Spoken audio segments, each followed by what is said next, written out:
Well, welcome back, everybody. And I'm totally going to have a fangirl moment. I've been admiring you from a distance for a very long time. And I'm very honored to be able to sit here with you and hear all the things that you're involved in. You wear so many hats.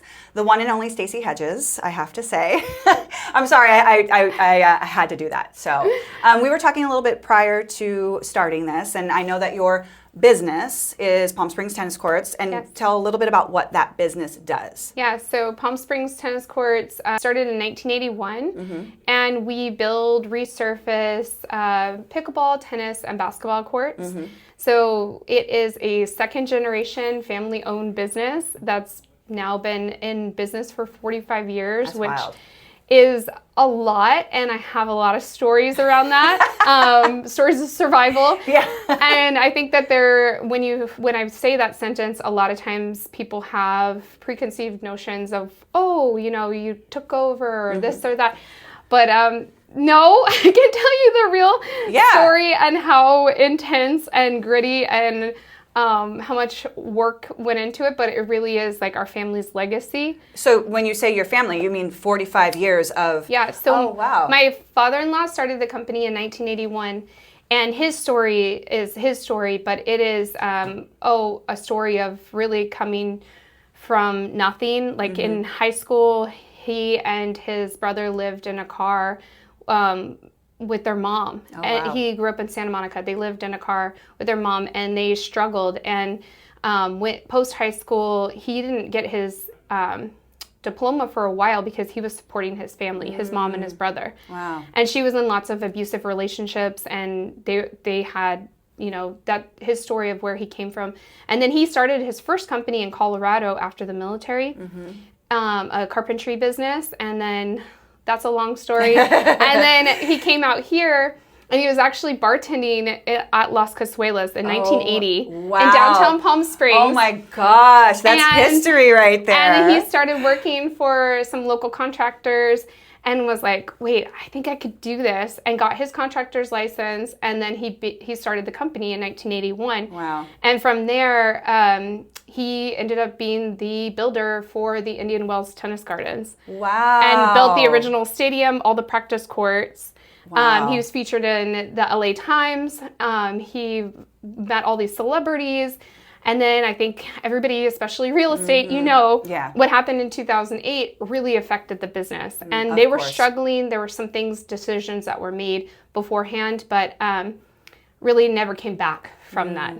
And when he passed away, it was sudden and tragic. And my husband and I was working the whole time when I met my husband. I have my own background and story to get to.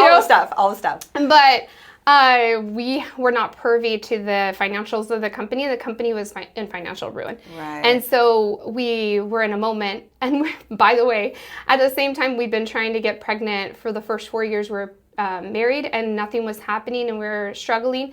We got pregnant when my father-in-law passed away. I gave birth to our son on my husband's birthday, a year after my father-in-law passed away. Oh, wow. And we made $20,000 the first year that we owned the company. So when I tell people we started this, they're like, oh, you just got handed the golden ticket. And I'm like, no.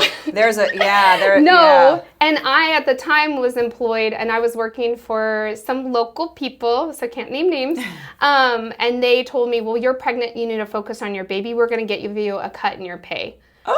So this is all what happened to me when we took over the company. Oh my gosh. Yeah. So, and then fast forward a little bit, and we're still struggling to get by. We made the financial decision to pay our foreman more than we took home because we knew we needed him, and he's been with the company 32 years. Wow. So he is like a member of our family. So we paid him double what we took home, if not triple.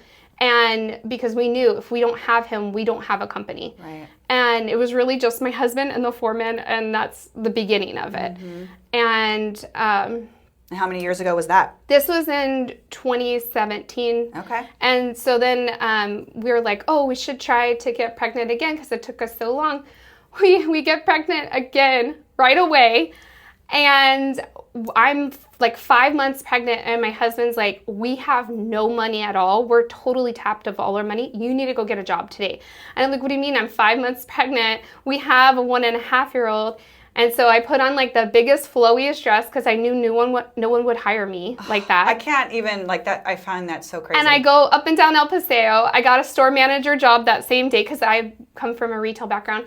And I was like, okay. And then I tell them, I'm accepting the job, but I need a leave of absence. And they're like, you just got the job. And I'm like, no, I'm going to have a baby in 4 months. So I did. No. And that worked out. And I stayed. But then fast forward to 2020, and everybody knows 2020. And our phones started just like ringing off the hook. Everybody canceled every job. No jobs. Wow. Everything. Yeah, that was gone. not a priority. And so we have not only our family, but we have our foreman's family. And by then we had another employee. So we've got 3 families to care for. And the store that I worked for, they all went out of business in March of 2020. Wow. So we're like, what do we do again? And luckily, I mean, because of the company being in business long enough, we were able to secure an SBA loan to get through those times, which we're very grateful for. And we did make payments and pay back, but that's why those things are there. Because of, and all of this being said, then I started my own company because I was like, I know how tough it is to have to go through this. I don't want anybody else to go through the stress and the struggle and the strife that we did. Right. And if I can help them come to it faster, then that would be helpful. So I start my own company. Which is called? SH Business Stylist. Okay. And then I worked with the Coachella Valley Women's Business Center taking their classes. I wrote a 12-page business plan. I got a grant from the state of California for $5,000 for a woman-owned business, for starting a woman-owned business here. And all of that happened. And then fast forward, they were looking for an employee. And I was like, wait, I would love to work for you. And they were like, we would love you to work for us. So I went to work for them for a little over a year. And now I'm like a boomerang employee. I'll just come back whenever they need me. Because I love it. Yeah, I want to touch a little bit on that because you're not the first person that I've talked to that's used their resources. Yes. So explain like what it is that they do and what's available to people who are trying to start a business because people are not aware. Yeah, the Coachella Valley Women's Business Center is part of a network of women's business centers throughout the United States. And they fall under the umbrella of the Small Business Administration. So under the SBA, there are multiple women's business centers throughout the entire United States of America. Here in the Coachella Valley, we have one, and that's the Coachella Valley Women's Business Center.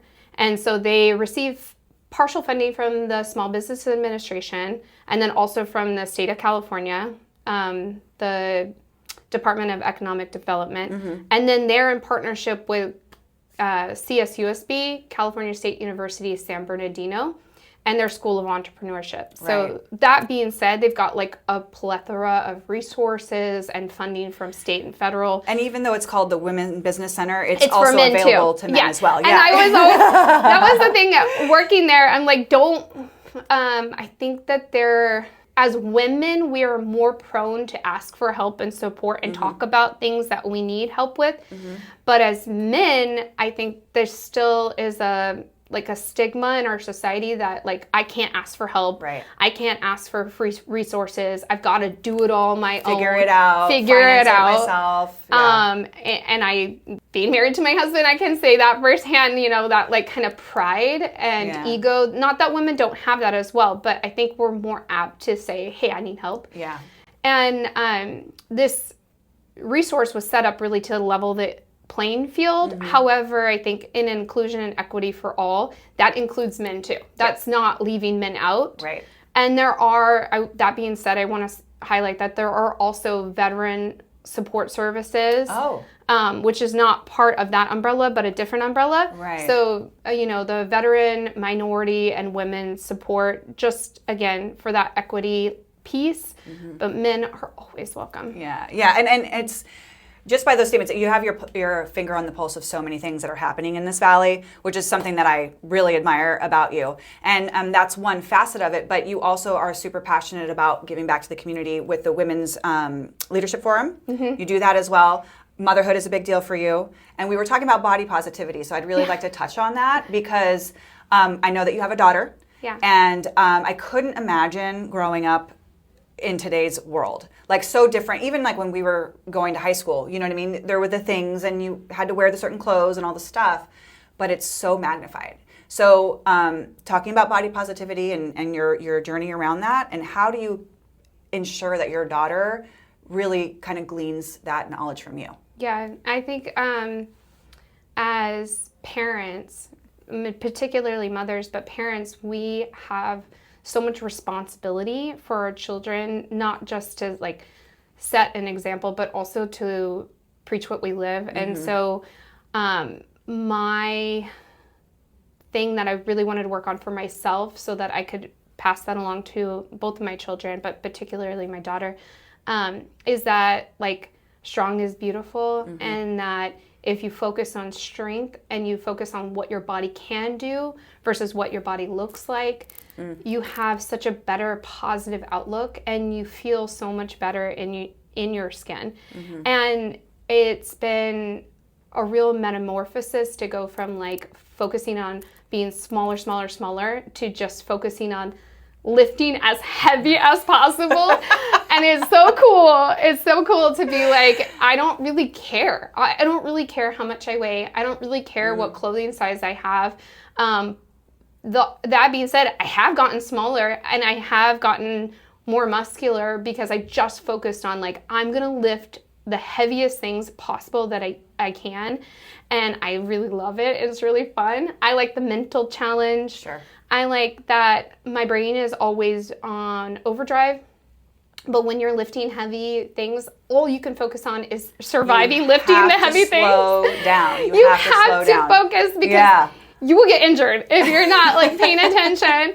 And I think it's like really cool to reframe your mindset of like shrinking and instead expanding and like thinking instead I'm going to be the smallest version of myself. It's like, no, I'm going to be the largest version of myself in the largest capacity. And it just gives you so much confidence. And that's talking to my daughter, she's so funny because she's like, Mommy, I have little muscles, but you have big muscles. And one day I'm going to have big muscles. Or like both of the kids, Saturdays we do partner workouts at our gym, my husband and I, and we bring the kids and they'll be like, you guys never give up. Like you keep going no matter what. And like, I'm going to do that too. And it's just really powerful. Such a good example. Yeah, such a good example. Really powerful. When you said making yourself small, I think that that's something that women have historically, traditionally done. It's a weird thing that we do. We make ourselves smaller. We focus on other people around us. And I think that that's such a good point. And you're lining it up with your physical ability, but really that's like such an internal thing too. And the thing is, you are not a great caregiver if you're not caring for yourself first. 100%. And so it's not being selfish to say like, I'm going to pour into myself this hour a day, 1 hour a day. And then the rest of the day is focused on everyone else in the community and my family and my friends and whatever you guys need. Like I'm there for you, but I'm going to give myself 1 hour every day. And that is a gift to me. Yeah. So did you always feel that way, or was that something that you had to come to learn? No, I would put everybody else first all the time. Yeah. And I still struggle with like making sure to tell myself that it's okay and give myself permission and grace to have time for myself. And that it's something that is needed, not wanted. Because the stronger I am for myself, the stronger I can be for everybody else. And again, then it comes with all these great benefits of inspiring others by that action that I didn't even, that wasn't the goal. The goal first was like, I'm going to be really strong for me, because physical strength does also coincide with mental strength. And so if you go and lift really heavy weight or you do some cardio, you're going to be in such a better mind frame for whatever life throws you. And absolutely, it's going to keep coming. It's never going to stop. It's not going to pause just because I went to the gym. But like as soon as you leave, then it's like I can pick that weight back up. And I am a visual person, so a lot of times when things are like really heavy or like everything that's going on in the world right now is really heavy, I just imagine like lifting really heavy weight And I am like, I can do hard things. Like I can lift heavy things. I can put heavy weight on my back. Like the burdens of our society, of our community, like I can put them on my back and I can carry them. Yeah. And I can still keep going. That's a great analogy. That's a great connection between the physical and the mental. And I know, like for myself, when I go to the gym, it's a moment where you don't actually have to think about all the things. You do have to focus on what you're doing because you can get hurt, physically hurt. Yeah. But it's like the moment where you just sort of clear your mind for the day. And anytime, like I didn't go this morning because I didn't sleep well, but it's like I'm like, I can't wait to go tomorrow. Yeah. Because that release and that ability to do the hard thing physically is like such a game changer for your day. It's such a game changer. It sets the day up. And also like there's something really rewarding about getting up and going to the gym in the morning, because it's like you set the day off accomplishing something. Right. And like whatever goal, you're going to hit a personal record on your weightlifting, or you're going to increase your time in cardio, like if you had a little micro goal, and it is not even something that could matter in the world, but like to you it matters. And having that sense of accomplishment to start your day, it's like, oh, I did that. Like I did all of that. That's really cool. Right. I love that. It's very true. A sense of accomplishment starts the day off too. Yeah. I love that. So you just were accepted to Emerge California. So prior to seeing that online, I didn't know what that was. So first explain what it is and then why you're so passionate about being part of it. It is an organization that gets Democratic women to run and win. And when you look at their alumni, it's pretty powerful. The women that have been part of the program have gone through it, and then they are the ones that are running our state. They're the ones that are running our government in Washington, D.C. And to get the opportunity to represent the Coachella Valley is very humbling. But also I feel like it's the right time and it's the right place. And going back to what we talked about, like myself and like choosing something for me, I felt that I knew about this program for a long time, and I was waiting because, the business and having kids, and my kids are still small. But it was really lovely, our first training session, because I got that validation that it is the right time, and it is important because my kids are small that I'm doing this for them, and I'm doing this for everyone around them, and I'm doing this to help our community in a bigger, broader way. That is not about, my personal timeline, but is more about like everything that's happening in our country. Like this is the time to be there. And they used a great analogy. They said like most people are running away from the fire, and we're running towards to help pull people out. And so that's such a great feeling. 100%. And so are they teaching you, because obviously we're talking about politics here, right? So you are, did you see yourself as a politician? Did you ever aspire? No. And so how do you change that mindset? Because you're like, I don't want to be that person, but maybe I do. No, I my background, my degree is from the University of Arizona, and my bachelor's in retail and consumer science. So like I wanted to be in fashion, and I wanted to be a buyer. And this all came about really because I can't help being a helper and trying to, I see a need for something, like let me fix it, and problem solving, solution based. And I met one of our former mayors of Palm Desert. And I told her, I was like, oh, I would love to like help out. Like, how can I help out? And she's like, oh, we don't get many like younger people or parents that are excited about this. And I'm like, no, I feel like I need to keep supporting our community. Like, I'm so grateful for all it's done for our family, and I want to keep making it better. So then I talked to another mayor in Palm Desert, and she's like, you have to get involved. And what I think you should do is join a committee or a commission. And I was like, oh, interesting. And I didn't really know much about that. And I looked at the committees and commissions that were available. And we collectively decided that the Civic Engagement Committee was the best choice for me, Stacey Hedges, with the City of Palm Desert, because I am like, civic engagement, we should all be good civic stewards. And kind of really excited and jazzed and passionate about that. And so I joined that committee. And when I went to do my interview, you interview with city council and the current mayor. And when I interviewed with them, they were all looking at me and then they were like, you should be over here on our side. And I'm like, wait, me? And they're like, yeah, you should be doing this. Like, you should be part of this team. And I never would have ever, in my wildest, like that would never have been a thought that crossed my mind. Like I thought I'm just going to be a fashion girl and fashion is where I live and die. Now I'm in construction too. Right. So like all the different hats. Put it on. Where I came to, where I started from to where I am now, I would have never imagined. And politics would definitely not be. Yeah, well, because it does have that flavor of old white people. Yeah. And so people don't want to be involved because they think it's not for me. Like, Yeah. I like, why would I want to do that? Yeah. Right. And I think having a younger person be involved shows other people of our generation and younger than that, that you do have a place here. And step into it. But people don't know how to do that, strangely enough. Yeah. And I think that that's a holdup. Yeah. Like I don't know how to do that. I don't have a connection. And you don't have to have like a perfect connection or like a perfect background or resume. I think particularly in local, and like our local has such a big impact on our daily lives. And they really do. And they really do.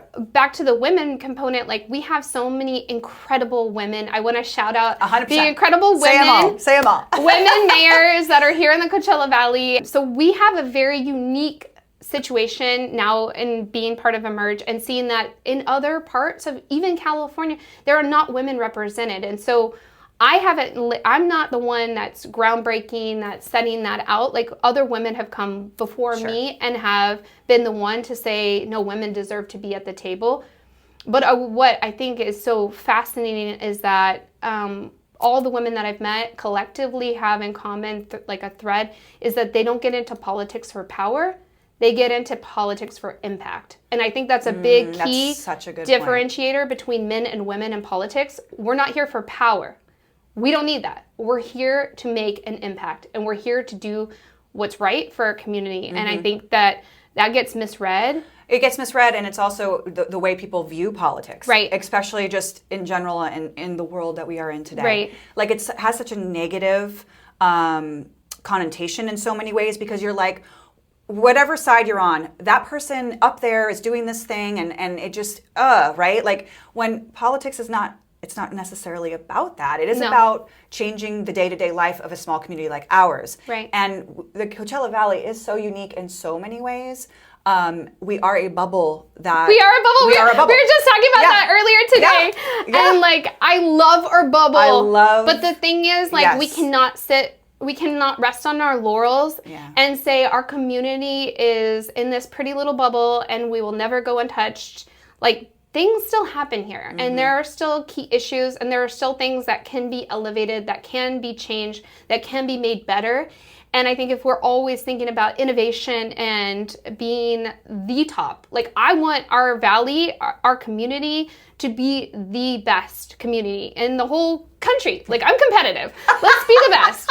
So if there are things that we're doing really good, let's celebrate those wins. Yeah. But let's also focus on the key issues that we are not hitting the mark on. And the things that make us great, how can we bring that to other communities? You know, and that's what's really cool about Emerge California, talking to women in other cities in this beautiful state of California and say, wow, I am lucky to live where I live, but like, why can't you have what I have? Right. Why is it that just we have this here and you don't have that too? Yeah. So with Emerge California, obviously they're steering you towards politics, but is that a must? Or I mean, what if a young Absolutely, college that's a student, great question. right? Yeah. No, you don't have to do a political per se. Like, it's still running for an election. So what that can look like, and this is what women are doing in our program and beyond, school board. That's a great one.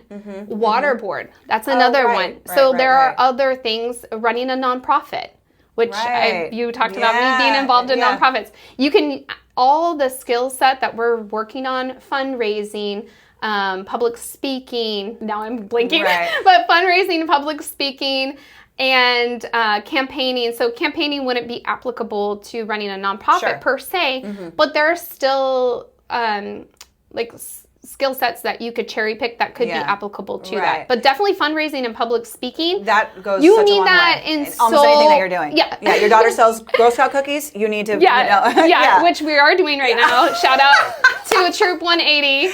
We're heavy in the cookie season. Oh my God, it's going to get so competitive. Yeah. We've got Girl Scout moms in here too. Shh.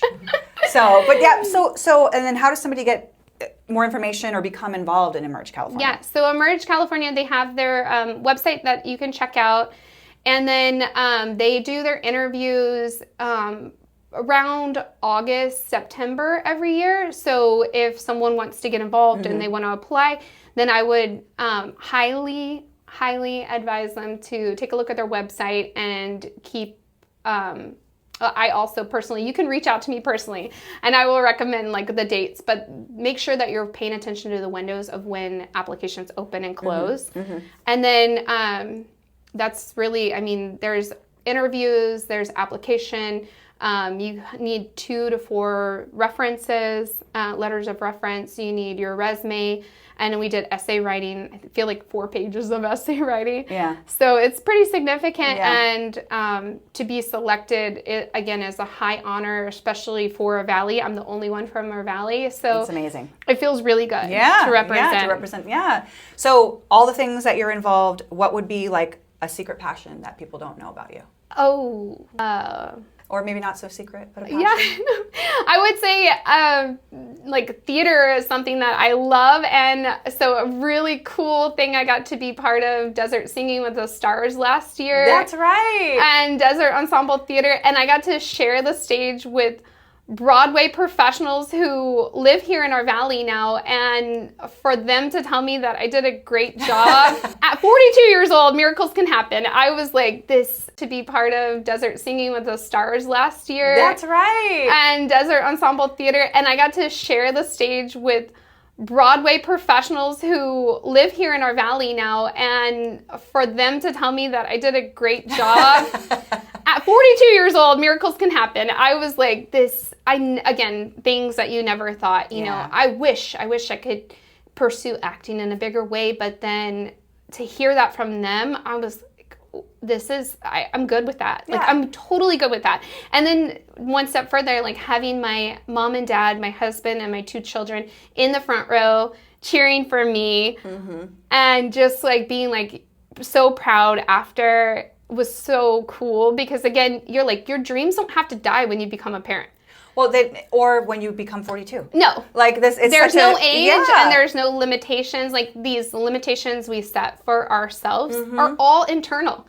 They're all in our mind, guys. 100%. And so when you're like, I Newsflash. can't do politics because I'm not XYZ, or I can't pursue my dream that I had because I'm not the right age, or, you know, this ageist, ageist, misogynistic, like all the things that we have going for us as a society, like they push us down and think like I have to be smaller, quieter, fit into a mold, fit into a box. And now I'm like, the box is gone. Wheels are off. Like, I'm going to do what's best for me and my community, and whatever that looks like, I know that I'm doing it with integrity, I'm doing it with purpose, and I'm doing it with power. Yeah. Absolutely. And not power for me, power for the people. Power for the people. I love that so much. And so part of why we sit here is to share stories and to inspire other people. Who's one person that you've always felt inspired by? Ooh, that is a tough question. I feel like there's so many people that inspire me. I've gotten to meet, that's again, going back to the Coachella Valley, like I've gotten to actually meet people that I inspired here, which is wild. Like, I don't know any other place where you just have access like that. You know what? And people don't actually know that you can do that here. You which can is really totally interesting, do that. Which is what I learned in Leadership Coachella Valley.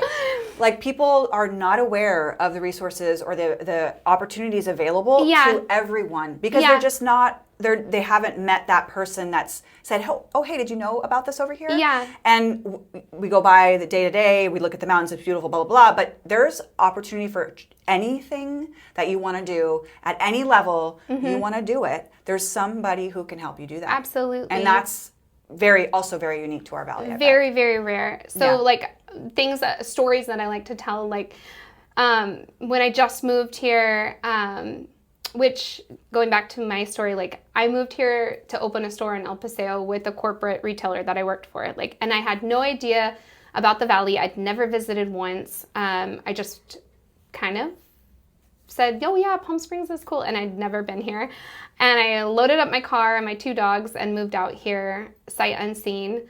But that summer I met Tim Gunn from Project Runway. Oh. And I have to tell you, he is the kindest, most lovely human being ever. And he looked at me and he said, my dear, you are perfect from head to toe. And I was like, again, things that could just be like, okay, I'm good. I'm good. Everything's good. I'm good.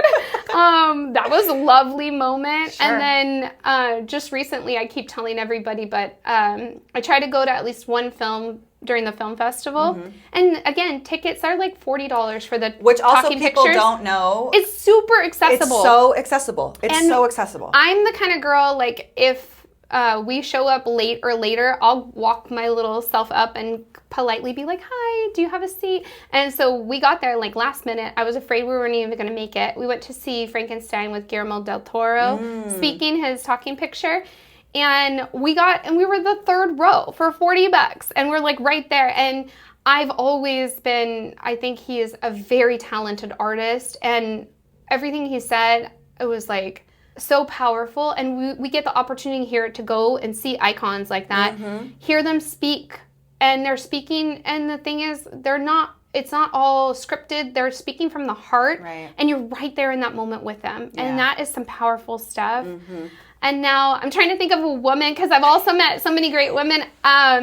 I got to meet the founder of Lorna Jane when they had her pop-up on El Paseo. The store's not there anymore, but that was really a really cool moment to hear her story of starting an activewear company and like making it a lifestyle brand. And I really think she was an innovator in her industry of like not only having a lifestyle brand, but also having a apparel brand, but also having the lifestyle component that went with it, having a cookbook and doing all the things before other people were, I think, in that market.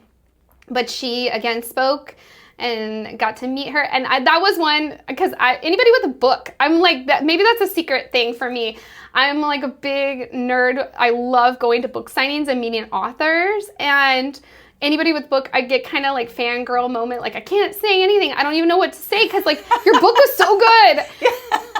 And I find that hard to believe, Stacey, but I'm like, duh, words are gone.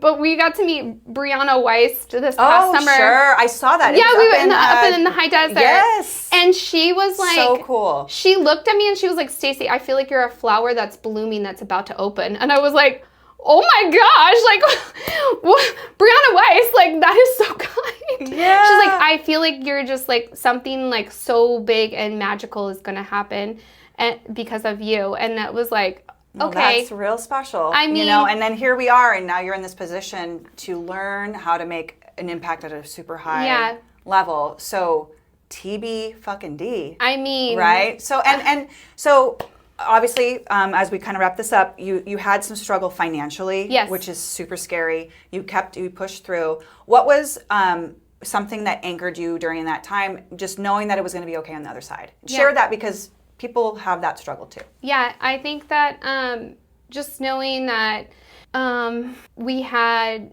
each other. My husband and I had each other, and like our marriage, and like then not beyond that, like we had the support system of our family, but also having like our faith and having like the spiritual side and being grounded and like, you know, being able to pray and being able to know that like God is there for us. And that helped as well, because when you're going through hard things and you feel like you're completely alone, you feel like you just can't make it through. And knowing that you have like a spiritual center to what you're doing really grounds you.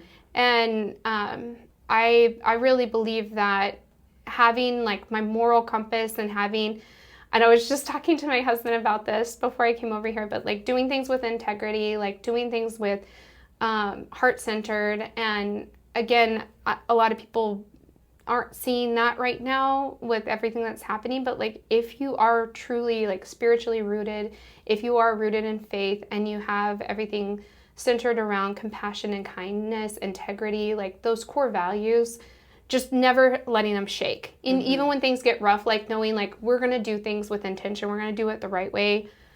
And, you know, like God and Jesus, like that is part of our everyday. And like that helps us know that we're not alone. And if you need time for prayer, you need time for yourself. I mean, a lot of times when I was really stressed out, I would go to Sunnylands and I'd bring a journal and I'd go sit on the bench and pray and journal. And it would only be like, maybe I'd take 20 minutes to do that. But like that time for myself to just like, I'm really having a hard time. I don't know if I'm going to make it through.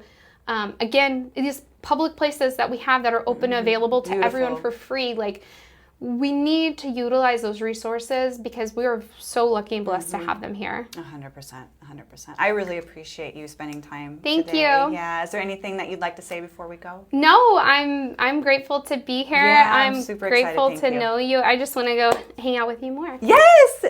It's a date. Thank you so much. Thank you. I appreciate it. Thank you. Until next time. Awesome.